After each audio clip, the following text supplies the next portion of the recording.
반갑습니다. 오늘 일부 예배 드리기 전에 찬양대 기도하러 갔더니 찬양대 연습하는 그 틈바구니 속에서 손주 고맹이가 할머니 옆에 앉아가지고 뭐하나 이러고 막 돌아보는 그 모습을 제가 지켜보면서 느꼈던 마음이 있었어요. 어떤 마음이었냐면 꼬맹이가 앉아가지고 싸우는 데 가서 싸우는 소리를 듣고 보면은 어떤 영향을 받을까요?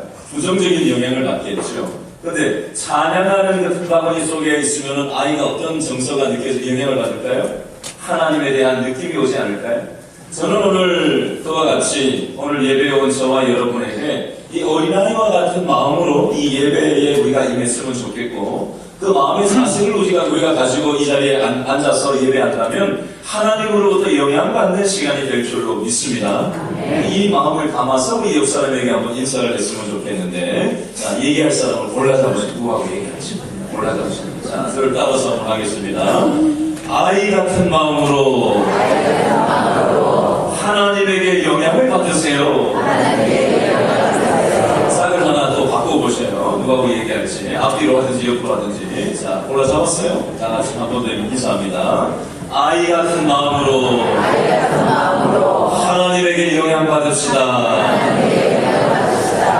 아멘. 여러분, 요즘 뉴스를 계속 열 때마다 미투 운동 계속해서 나도 성폭행 당했어요. 나도 누구한테 옛날에 몇 년 전에 어디에서 어떻게 됐어요 하면서 이런 미투 운동이 계속해서 각계각층에 들불처럼 번지고 있습니다. 법조계, 문학계, 연극계, 영화계, 종교계에 이르기까지 미처 다 드러나지 못한 수많은 일들이 지금 미투 운동을 통해서 지금 밝혀지는 일들이 반복되고 있습니다. 저는 이런 얘기를 하고 싶은 것이 아니라 이 얘기는 뭐 뉴스 보면 다 나오니까요. 근데 또 다른 뉴스가 하나 나왔는데 이 내용을 제가 좀 설명을 드리려고 합니다. 미국에서는 동성애자들이 목회자가 되어서 그것이 허용되는 것이 법적으로 지금 통과가 돼서 교단적으로도 통과가 된 일이 최근에 있었습니다.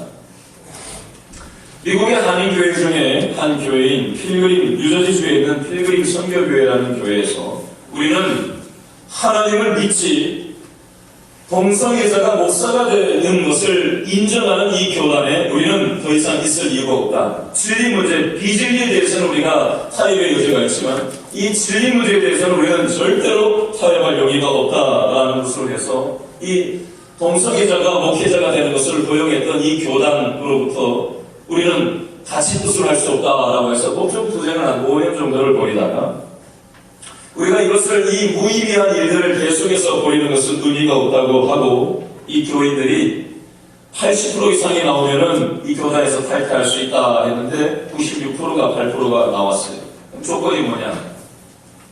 본인들이 소유하고 있던 교회 건물을 뭐에다 반납을 하고 나와야 되는데 교회 건물이 액수가 한 162억인가가 되는데 이거를 그냥 내려놓고 신앙을 지키기 위해서 거기에서 손 털고 나온 거예요. 여러분, 진리를 지키기 위해서 희생을 감수를 한 거죠. 성도들이 그것에 대해서 96%, 8% 이상이 찬성을 하고 100몇십억을 포기를 하고 나왔다는 겁니다. 이 소식이 알려지게 되면서 전 세계적으로 문자와 전화, 카카오톡 등으로 1000통 이상의 격려 메시지가 오고 교회를 떠나서 오랫동안 출석하지 않았던 성도들까지도 이 소식을 듣고 교회로 돌아오는 일들이 있었다고 합니다. 예배당이 없어지고 난 다음에 자원에서 섬기는 성도가 늘어나기 시작하고 오히려 더 서로 협력하는 분위기가 강화되었다고 합니다. 이 일이 있고 나서 교인들이 예배당도 없는 교회에 나올까 해서 한 반 이상 다 떨어져 나가지 않을까 걱정했지만 오히려 더 자원하는 마음으로 교회가 섬기는 문화가 형성되었다고 합니다. 미국에 있는 워싱턴 중앙장로교회와 뉴저지에 있는 온누리교회 그리고 심지어 한국에서도 이 소식을 들은 영안교회라는 교회에서 서울 영안교회 같은 경우에는 10만 불을 헌금을 해서 우리나라 돈으로 한 1억 690만 원 정도를 헌금을 해서 이 교회에 힘이 되었으면 좋겠다 있다고 언급을 했다라고 합니다. 여러분, 최근 미투 운동으로 대표되는 연극인 이윤택 씨를 분석한 기사가 나왔는데, 이윤택은 어떻게 괴물이 되었나? 성장 과정의 어머니가 아들에게 도련님이라고 하면서 항상 존대를 했다고 합니다. 돼지고기가 상에 올라오면 이딴 거 치우라고 하면서 우리 아들은 쇠고기만 먹여야 한다라고 키웠다고 합니다. 꼬맹이 때 아이가 예쁘다고 사람들이 달려들어 만지려고 하면 손을 탁 치면서 우리 귀한 아들한테 손대지 못하게 하면서 어린 성장 과정이 있었다고 합니다. 지인들의 말에 의하면 이 연극인 이윤택 씨는 자연스레 선민의식이 강화되면서 어린 성장 과정을 겪었다고 합니다. 그리고 관계자들에 의하면 이윤택 씨는 나는 남들보다 뛰어나다, 특별하다라는 선민의식이 강했다라고 일반 매체에서 선민의식이라는 용어를 가져와서 설명을 하는 것을 보면서 오늘 어떤 면에서 본문하고도 비슷한 맥락이 있겠다 싶은 생각을 해보게 되었습니다. 오늘 본문에도 괴물들이 나오는데 어떤 괴물들이 나오는지 1절 말씀을 다 같이 한번 읽어볼까요? 시작. 어떤 사람들이 어디로부터? 유대로부터 내려와서 형제들을 가르치되 뭐라고 가르쳤어요? 너희가 모세의 법대로 할례를 받지 아니하면 능히 구원을 받지 못하리라 하니. 아멘. 이 유대인들은 수천 년 동안 선민의식 속에 갇혀서 살아왔던 민족이었습니다. 유대인들은 선택받은 민족이고 비유대인들은 이방인이고 상종하면 부정하다라는 괴물 같은 생각을 가지면서 수천 년 동안을 살아온 민족이 바로 유대 민족입니다. 그러다가 유대 교인들이 기독교인이 되었습니다. 그러나 여전히 이 괴물 같은 생각은 버리지 못했습니다. 오늘 방금 읽은 1절 말씀을 원어적인 의미로 제가 다시 한번 설명을 드리겠습니다. 이렇게 얘기했습니다. 할례를 받지 못하면 절대 구원받을 수 없다라고 단정지어서 얘기했습니다. 이 유대인들은 어디서부터 왔다고 표현하고 있죠? 유대로부터 내려와서 성지인 예루살렘, 신앙 중심지인 예루살렘으로부터 왔다라는 의미이고요. 당시 이스라엘은 성지였고 종교 권력의 핵심 도시였습니다. 권위는 어디서 오는 거죠? 하나님으로부터만 오는 줄로 믿으시기 바랍니다. 근데 하나님이 아닌 종교 권력과 종교 성지가 권위의 중심이 되어버리고 종교의 핵심 위치에 있던 사람이 권위의 중심에 서다 보니까 종교 괴물이 서식할 수 있는 생태계가 구축이 되었습니다. 그래서 아무도 이 유대인들을 함부로 대할 수 없는 그런 생태계가, 종교 생태계가 되어버렸습니다. 그래서 이방인 교회로 출발한 이 안디옥 교회는 이 종교 중심지에서 온 종교의 핵심 인물들이 하는 이 얘기에 대해서 한마디도 할 수 없었고, 자기 담임 목사였던 바울과 바나바가 개척해서 안디옥 교회를 설립을 하고 또 선교지로 수많은 이방인들을 다니면서 수많은 이방인들이 살아나는 것을 보고 듣고 느꼈고 자기들도 이방인이었다가 하나님을 믿고 안디옥 교회 교인이 되었고 담임 목사 바울과 바나바의 그 목양 하에서 이렇게 교회를 형성하고 행복하게 신앙생활을 하고 있었음에도 불구하고 듣도 보도 못한 이 유대인들 예루살렘으로부터 온 사람들의 말도 안 되는 이방인들은 할례를 받아야만 구원받고 율법을 100% 지키지 않으면 구원받지 못하는, 누가 율법을 100% 지키는 사람이 이 세상에 누가 있어요? 자기들도 유대인들도 지키지 못하는 율법을 지키지 않으면 구원을 받을 수 없다는 이게 도대체 말이나 되는 얘기냔 말이에요. 그런데 그 말도 안 되는 얘기를 하는 이 유대 종교 권력자들의 얘기를 들으면서 이 안디옥 교회 교인들은 자기 담임 목사의 말을 듣지 않고 말도 되지 않는 이 사람들의 말에 혹해서 이 말을 받아들이고 문제가 발생하게 되었습니다. 그 내용이 2절 말씀에 나오는데 다 같이 읽어볼까요? 시작. 바울과 및 바나바와 누구 사이에? 그들 유대인들 사이에 적지 아니한 다툼과 변론이 일어난지라. 아멘. 자, 이 표현은 적지 아니한 다툼과 변론이 일어난다는 이 표현은요, 한번 말싸움하고 끝났다라는 정도가 아니, 계속해서 마치 화난 군중들이 폭동을 일으킬 기세로 격렬하게 분노하면서 언쟁을 벌였다라는 의미가 되겠습니다. 바울과 바나바가 이렇게 했다는 건데요. 그럼 사도 바울은, 자, 고린도전서 13장 13절을 제가 읽어드릴게요. 사도 바울이 어떤 말을 했는지. 여러분, 고린도전서 13장은 무슨 장이라고 얘기하죠? 사랑장이라고 얘기하고, 그 중에 대표적인 구절이 고린도전서 13장 13절인데요. 믿음, 소망, 사랑, 이 세 가지는 항상 있을 것인데 그 중에 제일 뭐라고요? 사랑이라. 이거 너무 잘 아는 말씀이죠. 이 말씀을 누가 위로한 거예요? 사도 바울이. 예.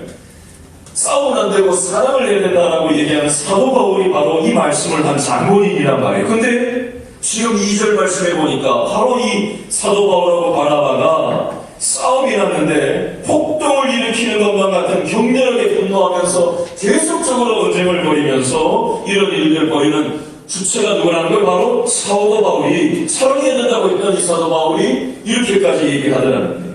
심지어는 사도 바울은 어떻게까지 얘기했냐면요, 갈라디아서 1장 9절 말씀해 보니까 이렇게까지 얘기합니다. 우리가 전에 말하였거니와 내가 지금 다시 말하노니 만일 누구든지 너희가 받은 것 외에 다른 복음을 전하면 뭘 받을 거라고요? 저주를 받을지어다 라고 표현까지 합니다. 여러분, 사도 바울이 사랑을 말하면서 왜 저주까지 얘기하는 이 표현은 이게 뭐가 맞지가 않잖아요. 왜 사도 바울은 사랑해야 된다, 우리 믿는 사람들은 사랑해야 된다 하면서 어떤 사람들에 대해서는 저주까지 퍼붓고 있을까요? 무엇 때문에 이 사랑을 얘기하는 사도 바울이 저주를 하고 있을까요? 누구를 향해서 저주를 하고 있는 거죠? 하나님의 절대 진리가 아닌 비진리, 잘못된 진리, 다른 복음을 전하는 사람들에 대해서는 절대 타협의 여지가 없는 모습을 철저하게 보이고 있다는 것입니다.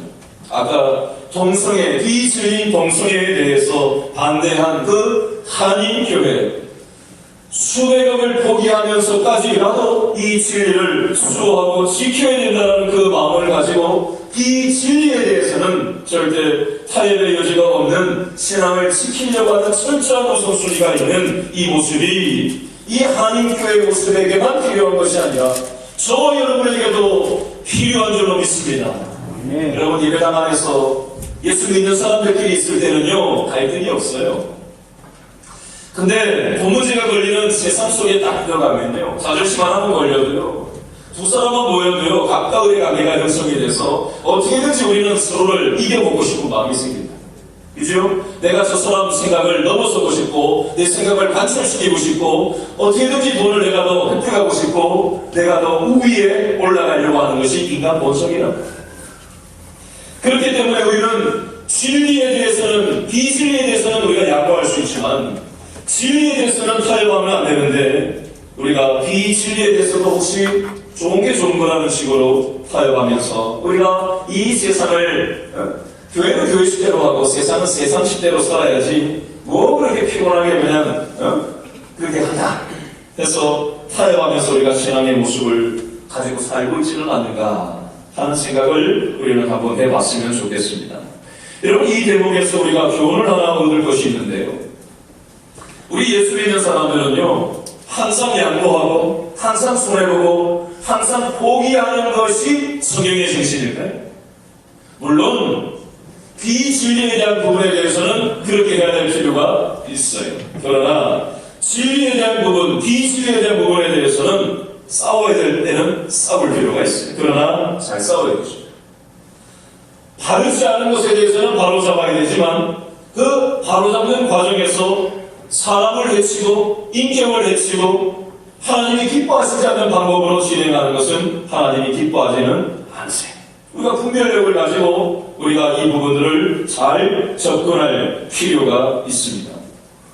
여러분, 오늘 우리 읽었던 본문 2절 뒷부분에 보니까 다툼과 변론이 일어나고 난 다음에 이 안디옥 교회 교인들이 어떻게 태도를 취하는지 우리 2절 둘째 줄 끝에 일어난 자 다음에 형제들이부터 읽어볼까요? 시작. 형제들이 이 문제에 대하여 바울과 바나바와 및 그 중에 몇 사람을 어디로요? 예루살렘에 있는 첫 번째 사도와 둘째 장로들에게 보내기로 작정하니라. 아멘. 예루살렘 교회, 성지 예루살렘에 있는 이 모 교회인 예루살렘에 장로들만 있다고 되어 있으니까 장로들 앞에 누구도 있다고 되어 있죠? 사도들이 있으니까 우리한테는 사도가 없는데, 우리 안디옥 교회는 사도가 한 명도 없는데 그 예루살렘 교회는 사도가 있으니 사도들한테 이걸 좀 판결을 내달라고 대표자들을 보내자라고 결의를 한 거예요. 사도는 누구냐면요, 예수님께서 실제 생존에 계실 당시에 예수님과 함께 동거동락했던 예수님의 제자들을 바로 사도라고 얘기합니다. 예수님이 십자가 지시는 과정, 십자가 지시고 부활하시는 그 모든 과정을 다 직접 본 사람들을 사도라고 하는데, 그 사도는 누구보다도 권위가 있는 인물이라고 모든 믿는 사람들이 생각하고 인정하고 있었어요. 이방인 교회든 안디옥 교회 교인들도 사도가 예루살렘 교회에 가면 있다라는 얘기를 듣고 했던 적이 있어서, 지금 그 교회에서 온 사람들이 이렇게 얘기하니 우리 담임 목사님의 말보다 그 사도의 말이 더 맞을 수 있으니 사람들을 파송을 해가지고 거기 결의한 대로 우리가 한번 얘기를 들어보자 하고 보내는 장면이 나오고 있습니다. 내용이 2절 말씀입니다. 입장 바꿔놓고 한번 생각해 보세요. 바울하고 바나바가 교회가 없는 곳에 가가지고 이방인들을 전도해가지고 안디옥 교회를 개척해서 이제 교회를 세웠단 말이에요.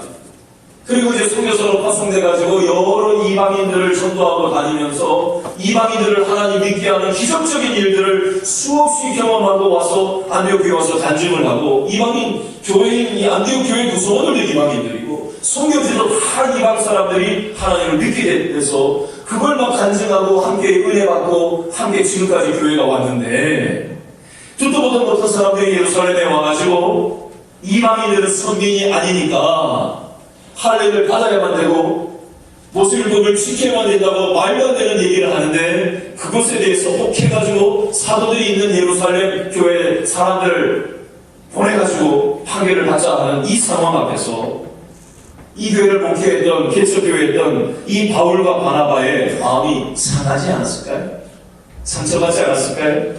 배신감이 들지 않았을까요? 저라면 좀 그랬을 것 같아요. 근데 바울과 바나바는 믿음이 워낙 좋아가지고 그렇지가 않았나 봐요. 그 모습이 어디에 나오냐면 3절 말씀에 나오는데, 3절 다 같이 읽어볼까요? 시작. 그들이 교회에 전송을 받고 어디로 가죠? 베니게와 사마리아로 다니며, 자, 뭐라고 얘기하는지 볼까요? 이방인들이 주께 돌아온 이 일을 말하여 형제들을 다 크게 기쁘게 하더라. 아멘.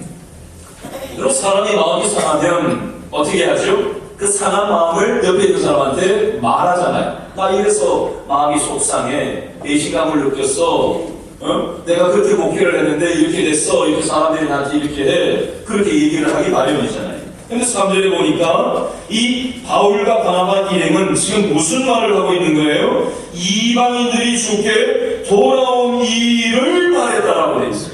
다른 말로 하면 하나님이 어떻게 일하셨는지를 가는 데마다 얘기했다라는 얘기를 하고 있는 거예요.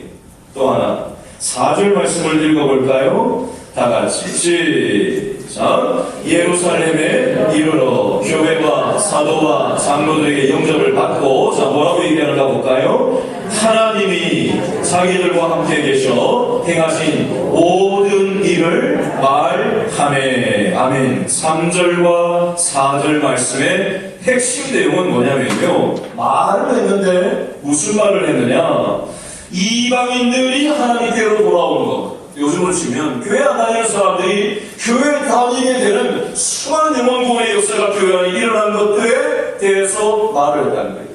그리고 하나님이 이렇게 저렇게 우리 교회 안에 역사하셨다라는 하나님이 일하신 것에 관심을 가지고 그걸 얘기했다. 그게 사도 바울과 바나바의 관심의 모든 것이었다라고 강조하고 있는 것입니다. 질문합니다.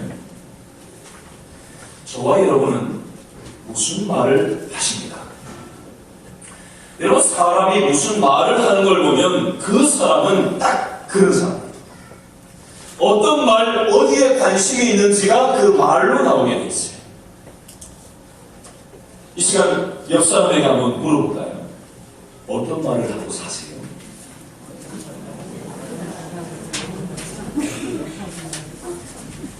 자, 두 번째로 내 자신에게 한번 질문해 보시면 해보면 좋겠습니다. 나는 과연 어떤 말을 하면서 살아가나? 그게 여러분의 관심사입니다. 그게 여러분의 존재 자체예요. 바울과 바나바는 여러분 이 세상 살다 보면 긍정과 부정적인 면은 항상 어디고 있게 마련해요. 그러나 사도 바울의 관심의 초점은 내가 어떻게 했냐, 상대방이 어떻게 했냐, 환경이 어떠냐를 얘기하는 데 시간 낭비하지 않고 어떤 일에 관심을 가지고 무엇을 얘기하고 어디에 자기의 에너지를 집중시키면서 살았다는 걸 3절과 4절에 강조하고 있는 거예요. 하나님이 우리 교회 가운데 어떤 일을 행하셨나? 하나님이 우리 가정 가운데 어떤 일을 행하고 계신가?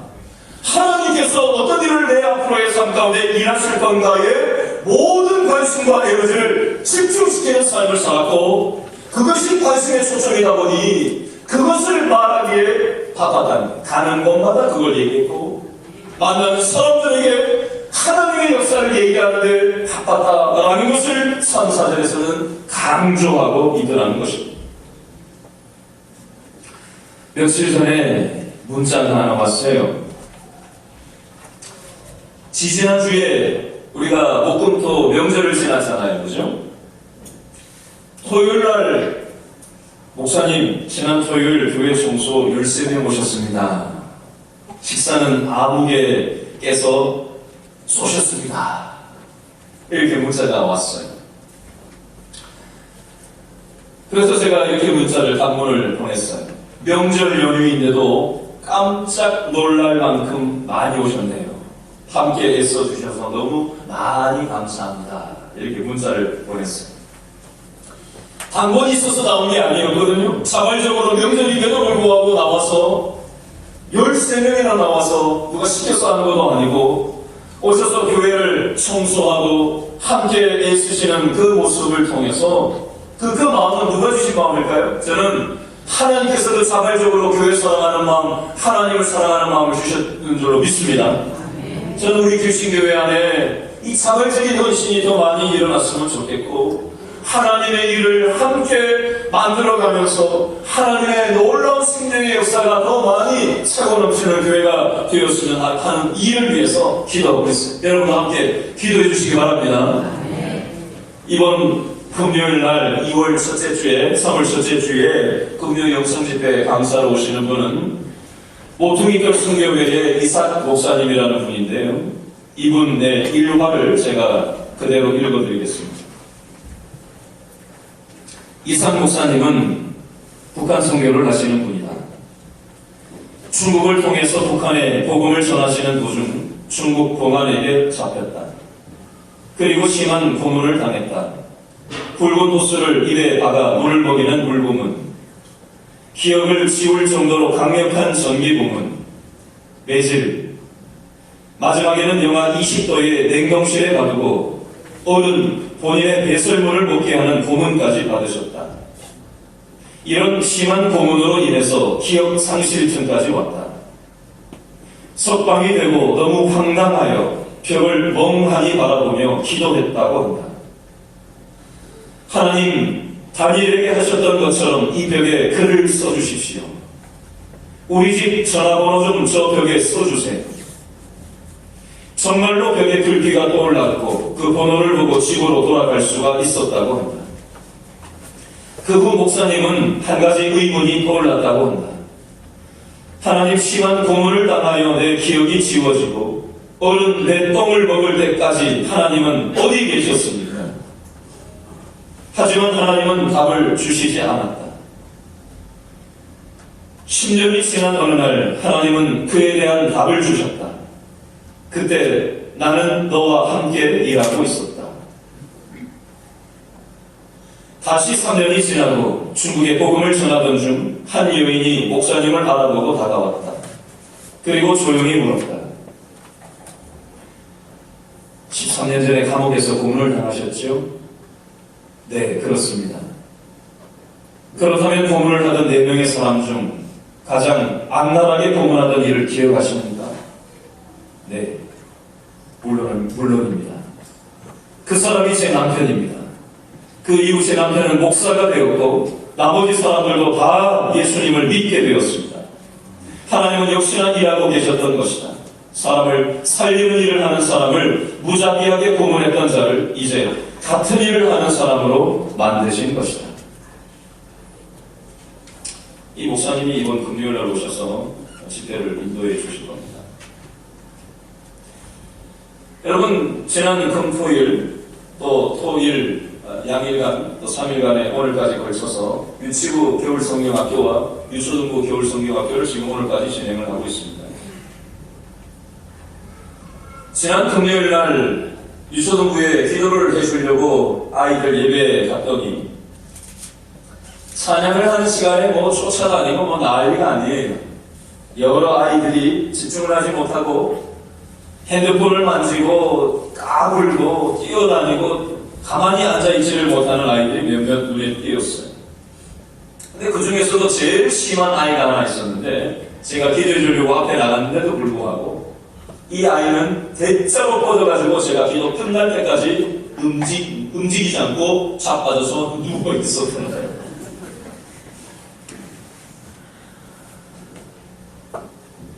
어제 저녁 먹으려고 교회 식당 내려가는 길에 이 아이를 만났어요. 나중에 알고 보니 이 아이는 어제 하루 종일 겨울성경학교에 참여하지 않았다고 하더군요. 아이를 보고 제가 밥 먹으러 들어가기 전에 밥을 같이 먹자고 했더니 먹지 않겠다고 얘기해서 진짜 먹지 않고 싶어서 먹지 않는 건가? 아니면 그냥 하는 소린가? 좀 이렇게 했어요. 근데 좀 이따가 선생님들하고 아이 친구들하고 같이 들어와서 밥을 먹고 있는 아이의 모습을 봤습니다. 그때 제 마음속에 그 아이의 상처와 아픔이 제 마음속에 밟혔어요. 제가 개인 신상이기 때문에 이 아이가 어떤 상황인지 다 설명을 할 수 없지만 부모님 우리 교회 나오는 분이 아이가 아니 부모님 두 분 중에 한 분은 없어요. 할아버지 할머니가 키우는 아이예요.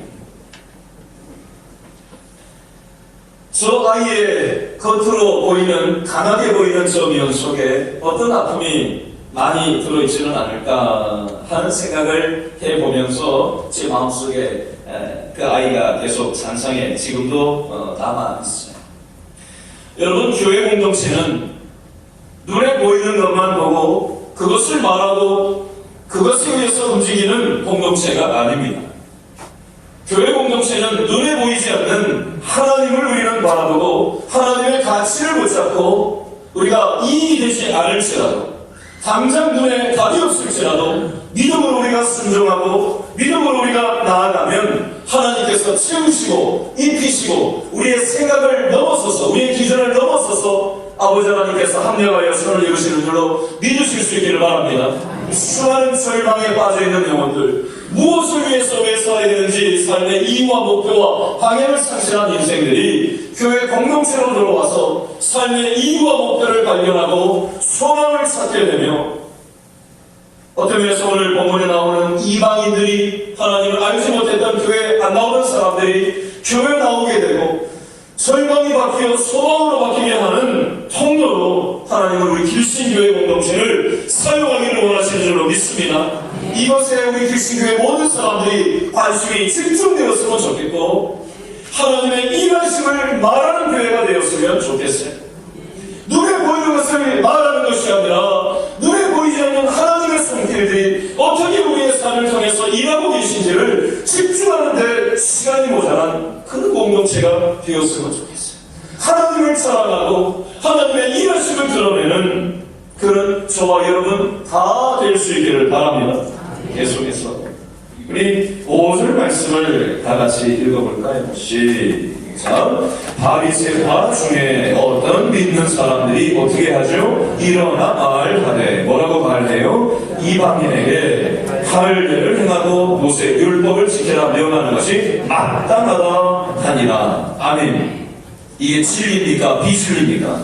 비진리를 확신을 가지고 얘기하는데 어떤 태도로 확신을 가지고 얘기하지요?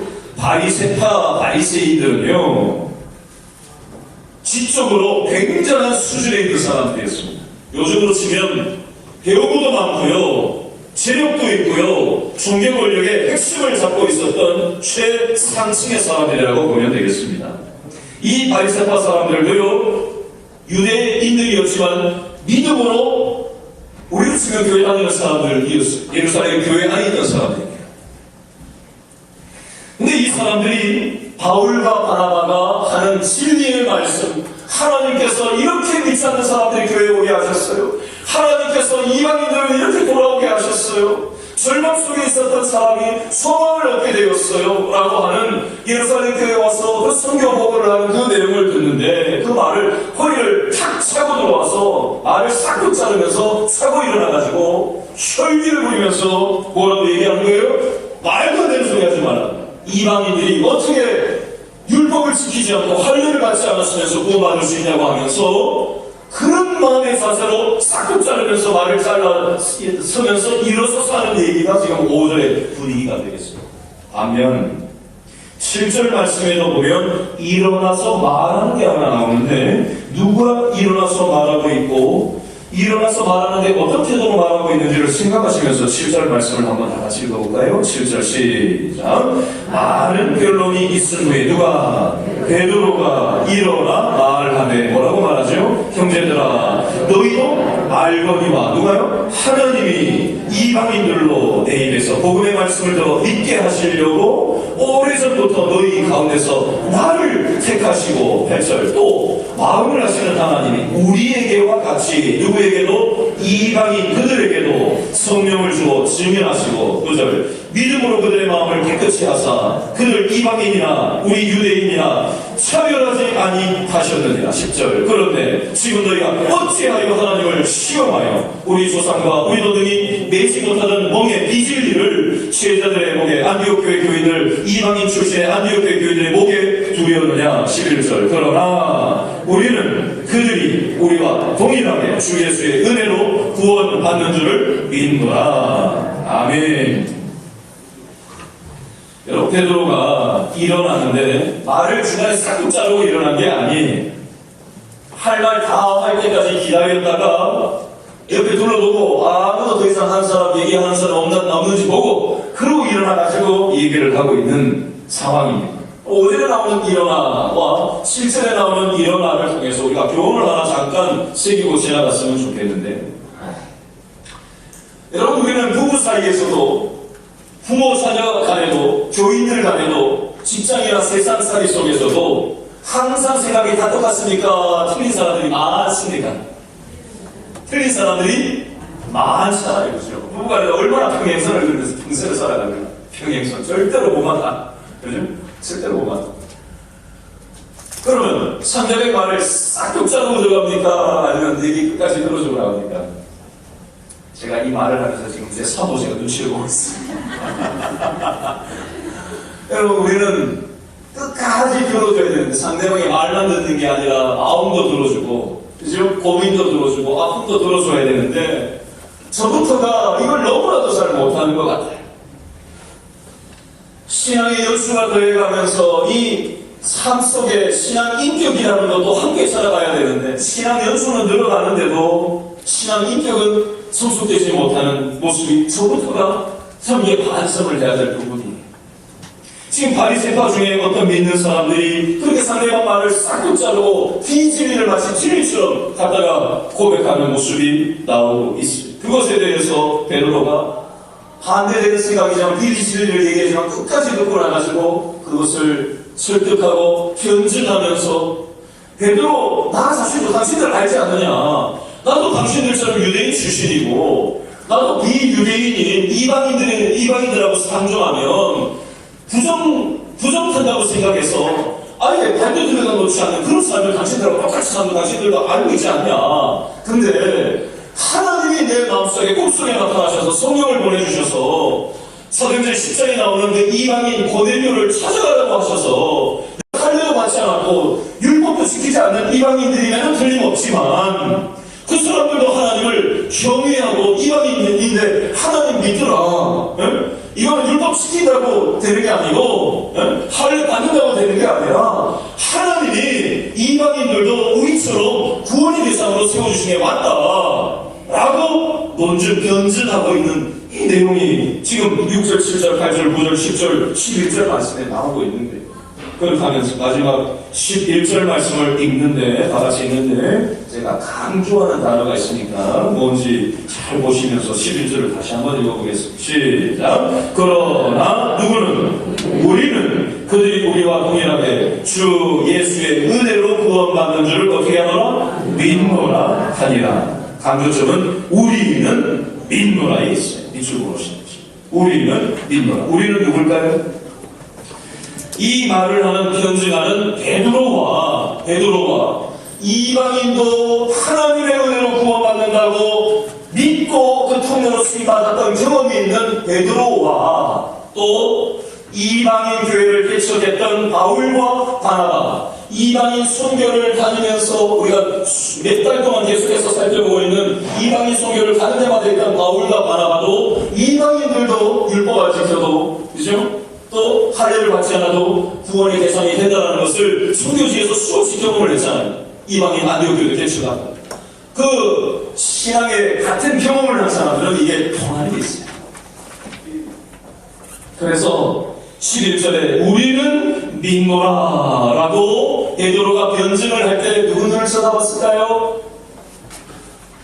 바울의 눈을 쳐다보면서 아마 얘기했을 거예요. 바나바의 눈을 쳐다보면서 뭔가 말하지 않아도 이게 통하는 게 있었을 거예요.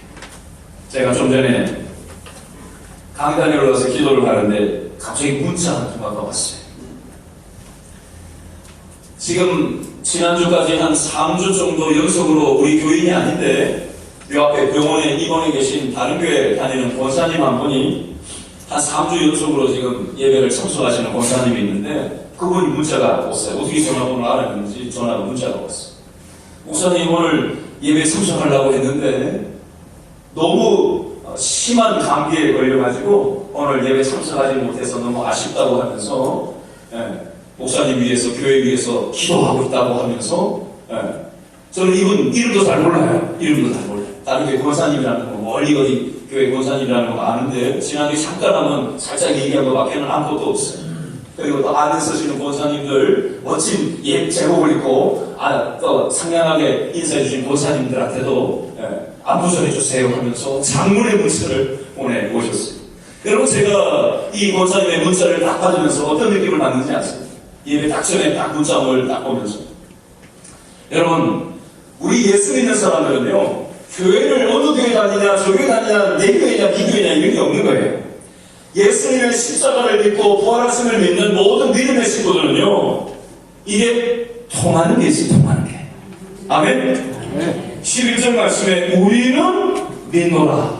베드로가 바울로도 당신도 이방인들 구원 전도하면서 그 숱한 어려움 속에서 하나님이 함께 계셨던 걸 느꼈지 않냐?